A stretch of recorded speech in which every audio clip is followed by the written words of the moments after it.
나이가 들수록 사람이 그리워집니다. 그런데 이상하게 어떤 사람을 만나고 나면 더 외롭습니다. 왜 그럴까요? 저는 오랫동안 시골에서 흙을 만지며 살았습니다. 농사를 지으면서 가장 먼저 배운 것이 하나 있어요. 땅에도 뺏는 흙이 있고 주는 흙이 있다. 양분을 잔뜩 빨아들이고 아무것도 돌려주지 않는 땅. 그 위에 아무리 씨앗을 뿌려도 싹이 올라오지 않습니다. 사람도 똑같더라고요. 나이 50이 넘어서야 깨달았습니다. 내가 자꾸 지치는 이유, 열심히 살고 있는데도 왠지 텅 빈 것 같은 이유. 그건 능력의 문제가 아니었습니다. 내 에너지를 갉아먹는 사람들을 너무 가까이 두었기 때문이었습니다. 오늘은 그 이야기를 드리려고 합니다. 나이 들수록 반드시 거리를 둬야 할 사람, 딱 세 부류입니다. 끊으라는 말이 아닙니다. 다치지 말고 예쁘게 품위 있게 멀어지는 방법. 오늘 그 방법까지 함께 드릴게요. 여러분, 이런 경험 있으세요? 전화 한 통을 끊고 나면 갑자기 피곤해지는 사람. 밥 한 끼를 먹고 나서 집에 오는 길에 한숨이 나오는 사람. 분명 나쁜 말을 들은 것도 아닌데 그냥 만나고 나면 내가 작아진 것 같은 사람. 그 사람 당신 곁에 있습니까? 저도 그런 사람이 있었습니다. 오래된 지인이었습니다. 나쁜 사람이 아니에요. 그냥 만날 때마다 은근히 비교하고 은근히 깎아내리고 은근히 제 결정에 의구심을 심어놓고 가는 사람. 처음엔 몰랐습니다. 그러다 어느 날 일기를 쓰다가 알게 됐어요. 그 사람을 만난 날에는 항상 제가 자신을 의심하고 있었습니다. 그게 신호였습니다.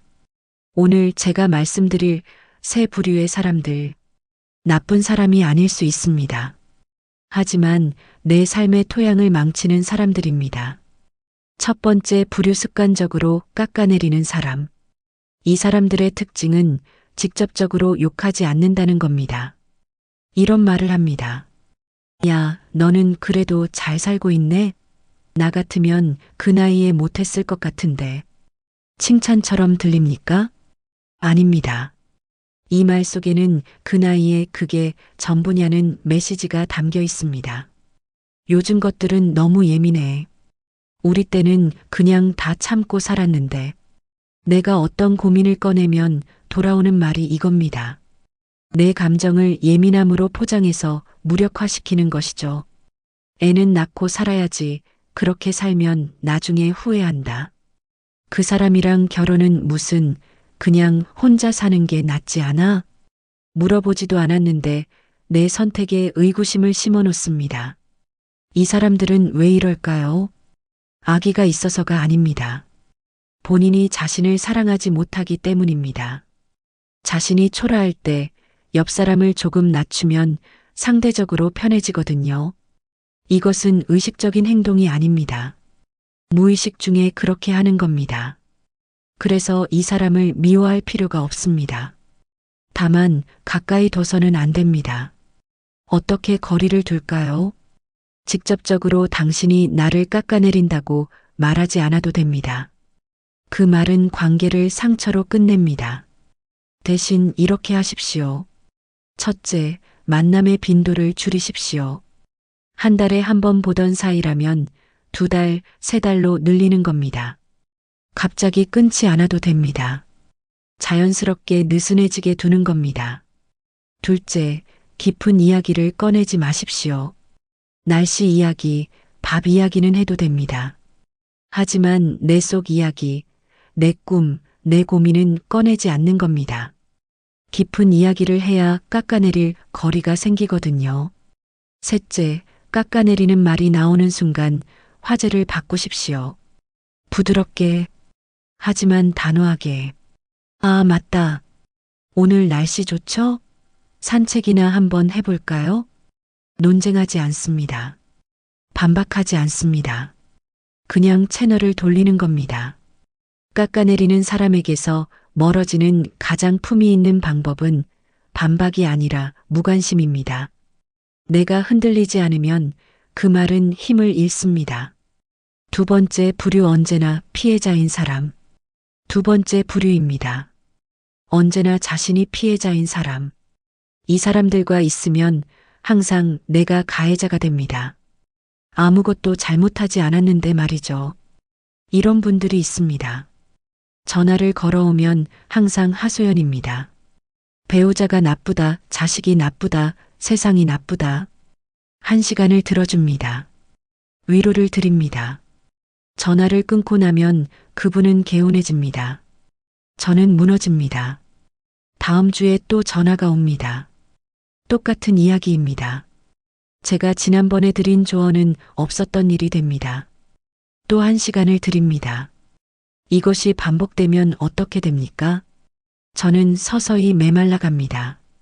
이 사람들의 핵심 특징.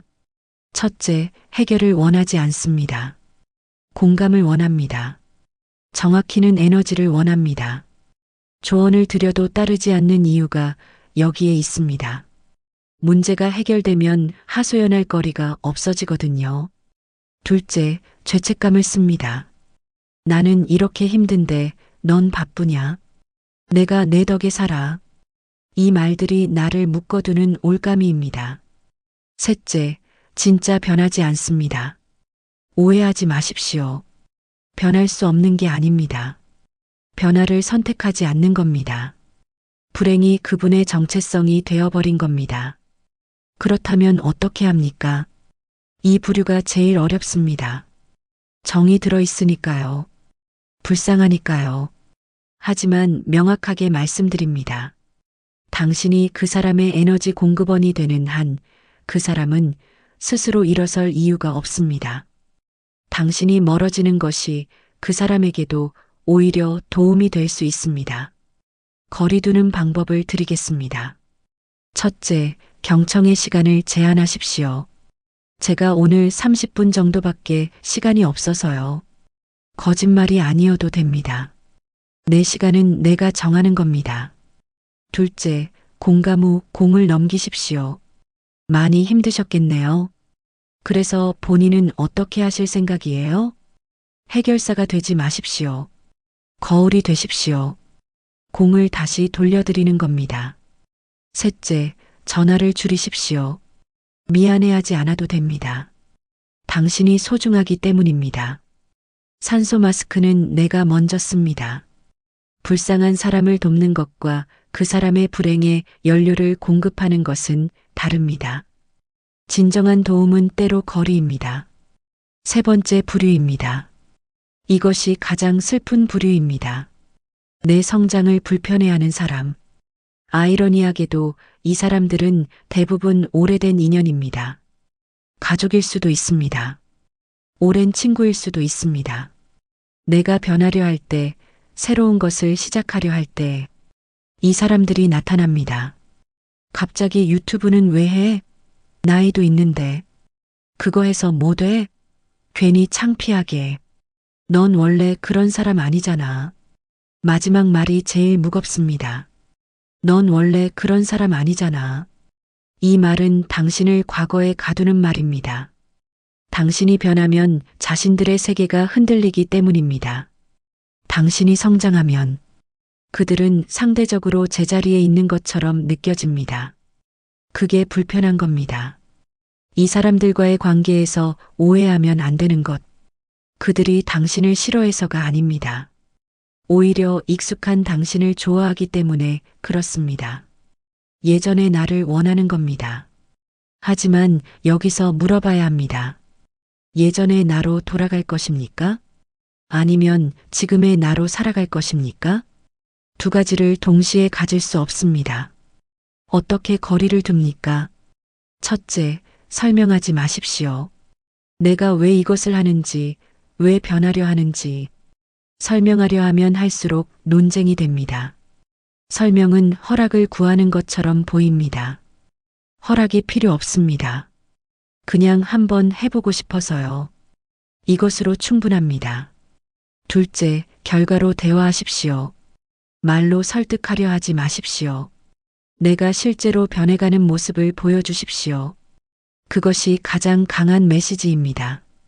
셋째, 새로운 인연을 만드십시오. 성장하는 나를 응원해주는 사람들이 분명히 있습니다. 그 사람들의 비율을 높이는 겁니다. 오래된 인연을 끊는 것이 아니라 새로운 인연의 공간을 넓히는 것입니다. 나무가 자라면 그늘이 달라집니다. 함께 자라기를 원하는 나무를 찾으십시오. 그것이 나이 들어 맺어야 할 진짜 인연입니다. 습관적으로 깎아내리는 사람, 언제나 자신이 피해자인 사람, 내 성장을 불편해하는 사람, 이 세 가지 부류에 공통점이 있습니다. 나쁜 사람이 아닐 수 있다는 겁니다. 그들도 살면서 상처를 받았습니다. 그들 나름대로 최선을 다하고 있을 겁니다. 하지만 그것과 별개로 당신의 에너지는 소중합니다.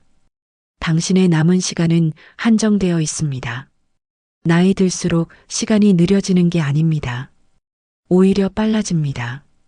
그 빠른 시간 속에서 에너지를 뺏는 관계를 정리하는 것은 차가운 일이 아닙니다. 그것이 바로 품이 있는 삶입니다. 꽃은 가꾸는 손길이 필요합니다.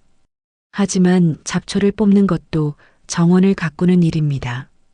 여러분 주변에 어떤 사람들이 있습니까? 만나고 나서 더 힘이 나는 사람이 있습니까? 만나고 나면 기운이 빠지는 사람이 있습니까? 그 느낌을 무시하지 마십시오. 그것은 예민한 게 아닙니다. 그것은 당신의 삶이 보내는 신호입니다. 오늘도 끝까지 들어주셔서 고맙습니다. 당신의 하루가 맑기를 바랍니다.